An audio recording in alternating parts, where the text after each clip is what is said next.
Hey guys, happy Wednesday to you all. Wanted to come back because I wanted to chat with you guys. We have little Lola here. And yes, I will be showing her in all different angles, not necessarily straight on view of her face. So I'm going to start by apologizing to those who that bothers. I know that it does irritate some people that, if I'm chatting in a video and you don't see the baby's, front view of her face. But I love taking in all of the artistic viewpoints of this particular baby because I just think she's so beautiful and I just want to show off different angles of the sculpt. And I think that this is a very pretty angle because I love the shape of her head, but I also love how her hair is rooted. I think it's absolutely beautiful. And I have changed her. I changed her last night and I put her in this Quincy May onesie, which is a very neutral, I'm not sure what I would call that color because on the website when I purchased it, it looked like it was more of a pinky blush tone, but it looks more like a peachy wheat, very neutral tone with the white polka dots.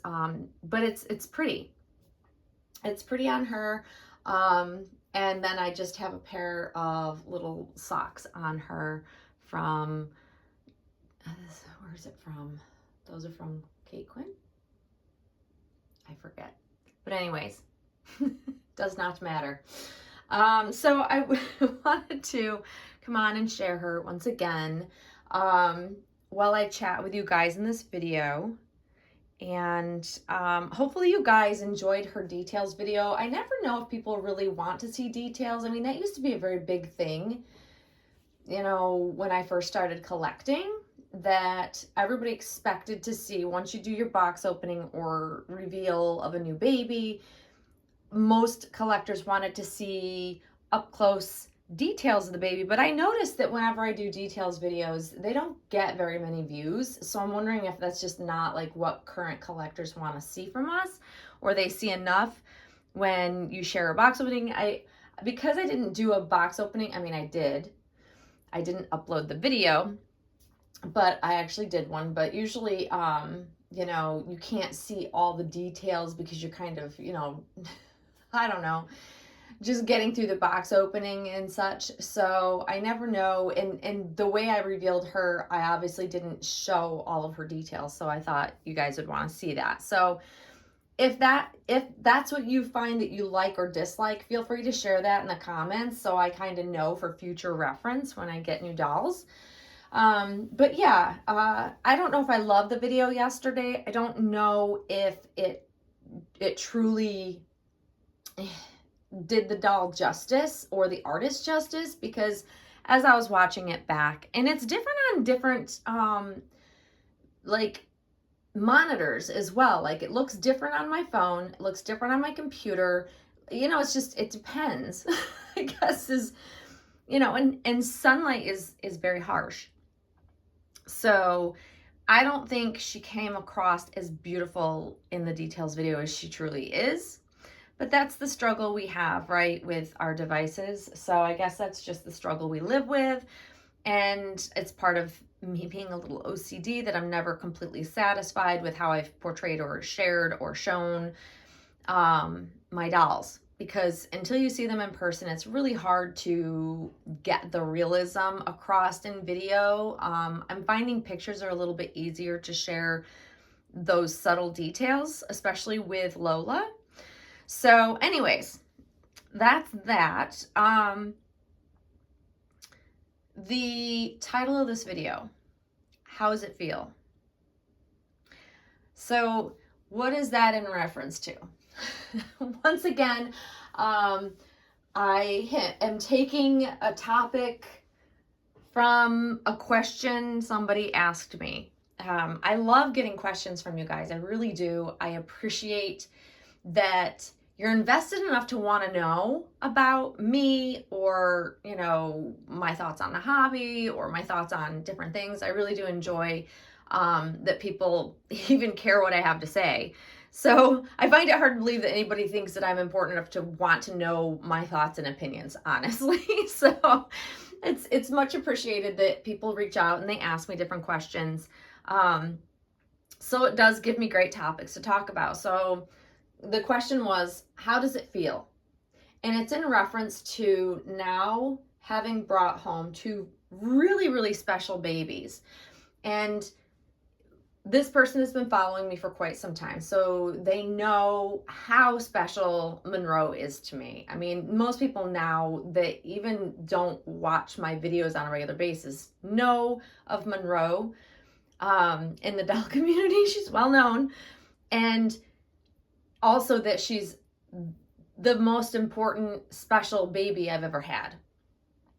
And now, if you've followed me along my Laura search, you will also know that this particular doll, this baby that you're looking at, little Lola May, there's a story behind her. And she was the doll that really, really lit a fire under my rear end, I guess you could say, to seek out and want to bring home a Laura. Like, one, I don't generally lean towards sleepers.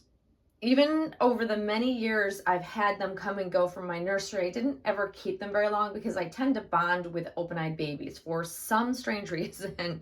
So the fact that I actually am so bonded immediately to this baby, and I enjoyed the two previous versions that I had as well. So just because I didn't keep them, doesn't mean I didn't enjoy them. And the first baby I had, which was a redhead, she was amazing.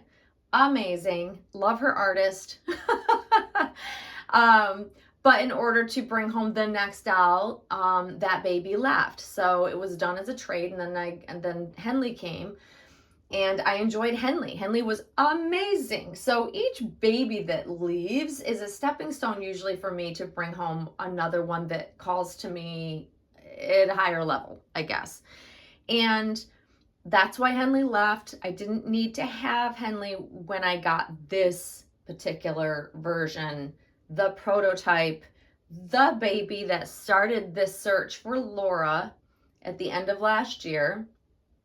And the fact that she is that special, and the fact that I could actually obtain her, also beyond amazing, because I didn't expect that would happen, which makes it all the more sweet, the whole situation. The fact that she came from a friend, the fact that she's the original doll that I fell in love with this sculpt because of. All of the many things that surrounded her adoption went really smoothly, and it was stress-free, which also adds to the fact of, bonding and being thoroughly happy. So, having Monroe and now Lola May, and having two very special dolls in my collection, how's it feel? And you guys, it feels like surreal. I don't think it has sunk in yet that that she's here to stay, for however long, because, we never know what's around the corner. We never know what's ahead of us, and, when we have to part with our dolls, right? But for now, the feeling is amazing. And I actually have three. So if I really want to share the whole big picture, I really have three amazing, very special dolls. And the third one is one that I've had for a very long time that actually started my search in this hobby in the very, very beginning, which is my Amy Webb.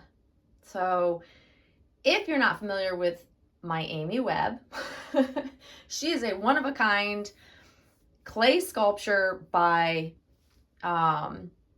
Linda Webb. And I have a couple videos that you'd have to go way back to probably find in my library of videos. I should put different groups of, or, lists of different sets of videos for you guys to be able to find them easier. It's something I'm going to have to work on. But Amy Webb is the doll that really, really started it all for me, like many, many moons ago, because you guys know that I've been doing this for a long time. But she is the doll that really started my search. And, you know, back in the early days of reborn doll collecting, one-of-a-kind clay sculptures were all that were out there until, you know, a small number of artists decided to go buy the Behringer vinyl dolls from, like, you know, the department store and then strip them and then repaint them, and then voila, reborns were born. But, you know, early on in collecting, all that was available were one-of-a-kind clay sculptures, and you could not get your hands on one, especially a really good one. And Linda Webb is one of the most well-known, well sought after for many years. She has since retired, and I was able to search, seek out, and find, after a number of years of searching for Amy Webb, and I had a couple other Linda Webb dolls prior to finally getting my hands on her a couple of mommies later, because each mommy held on to her for quite some time. I was able to bring that very special, epic doll that started it all home, and she's in pristine condition. I do occasionally share her, but she is clay, so I don't do a whole lot with her. She is sitting in the nursery currently she's over in the Orbit Baby car seat, and she kind of hangs out there most of the time unless I need to use the car seat. And that's where she'll stay. That doll will never leave. I can safely say that doll will never, ever, ever, ever leave. I've had her for, I don't know, well over 10 years now. So there you have it. So I technically have 3 very monumental dolls in my collection that mean so much to me. And how does that make me feel? How does it feel? How does it feel to be able to actually yearn, seek, search for a particular doll and eventually be able to bring it home? What does that feel like? What is that like to do it multiple times? It's truly surreal. I feel very lucky. I also feel like I have worked very hard to build a very good reputation in the doll community. And that's not just by, you know, buying and selling, but it's also just trying to, you know, be in good standing with, you know, the whole doll community in general. I try to be kind to everybody, because you never know who you may decide or come across to do a transaction with. And if you've had dealings with them that were not positive in the past, they're less likely to do business with you. So I've always kind of carried with me that the same attitude that I approach my work life, my personal life, like my whole life, is that I want to be kind, I want to be caring, and I want to always, you know, try to get along with everybody. Because you just never know. People pop up that you would never dream that you would, you know, perhaps enter into a dolly sale with. And they will choose you, if you have a good rapport with them, over somebody they don't know, or someone obviously that they've had not such a good rapport with. So our interactions matter. And I try to remember that when I approach just everybody in the doll community. I want it to always be a positive experience. I always want to be honest, forthcoming, and I think that matters. And I think that that's played a big role, a big part in me being able to bring home those very special dolls. And maybe more so with some of my transactions, and even the not as special dolls that have come my way. Each transaction has, you know, laid out who I am as a collector to deal with, so that hopefully when those special dolls come along, I'm considered. And that's a huge part of this community. You know, having a good reputation is everything. I'll tell you what, it's very hard to want to do business with anybody that, you know, you haven't heard good things about. Let's face it, it makes it scary. And we all know that doing doll transactions this day and age, it's a scary thing. There's a lot of anxiety around it. And you know, if people know me as okay, she's trustworthy, she tells the truth, she doesn't try to scam anybody, she's honest and forthcoming when she sells dolls and buys, you know, like that's why I try to be very transparent. I think it's important. And I think it's paid off in these cases. It really, really does. Every doll transaction I've ever done, I want it to be positive, always. Because I don't know if I'll ever be done collecting, to be honest with you. I just don't see it happening. You know, I will always love dolls. And so the more beautiful dolls that come out in sculpts, the more I want to acquire them. You know, there are times where I don't have the funds in which to do that with, and then there are times that I do, and you'll see that, you know, fluctuation in my collecting. But I feel very blessed. I really do. And that's not to sound, you know, corny and, you know, whatever. Some people be like, oh, you sound like a sap. Well, I guess I'll be a sap because I am super grateful. I am. I've been very lucky to bring home a lot of really amazing dolls. And for the opportunity that all of those other collectors and or artists were willing to sell to me, I am very grateful for that. And I think that my journey has been overall a very good one. I've had a couple of negative experiences with both artists as well as collectors over the years, which it's just par for the course. It's, you know, it's a numbers game, honestly, especially with the way, you know, things are and, you know, with scammers these days. So I count my blessings because overall, my long journey in the reborn doll collecting community has been very positive, with just a couple of hiccups along the way, but they're learning experiences. I took every single potentially bad situation and took it on as a learning experience and learned what not to do the next time, and then moved forward and didn't dwell. And that's how I have continued to proceed and will continue to proceed in the doll collecting community. But I really do feel truly blessed. It's a little surreal. So for the person, you know who you are, who asked that question, that's your answer. I feel blessed. I feel like it's surreal. Like I don't know if it's real yet. It's still sinking in that I have Lola. And ultimately, I'm enjoying where I'm at. And that's the key. That's the takeaway. If you stuck with me through my long rambling explanation, the takeaway is to enjoy where you're at, because you never know what's around the corner, so you can't dwell on what happened in the past. You can't worry about what's going to happen in the future. You got to enjoy the moment. Enjoy what you have currently, because it always changes. It always changes. And there's always times where I'm always, you know, or there's times where I'm bummed that I don't have something, but I don't hold on to that. It's a fleeting thought. I let it go and I move forward and I enjoy what I have. And that really makes the whole experience of collecting dolls so fun. It's fun. The chase is fun. The getting the dolls fun. You know, the seeking out something you've been looking for and finally finding it. And that could be a doll, accessories, or anything. It's fun. If you make it fun, it will be fun. And that is the important thing about our doll collecting hobby, is to make it fun. And so there you have it, guys. There's my explanation. And I will definitely be back soon with a video with Monroe, because I know you guys are missing her.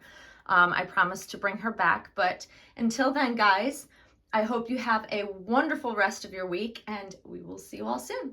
Thanks for watching. Bye-bye.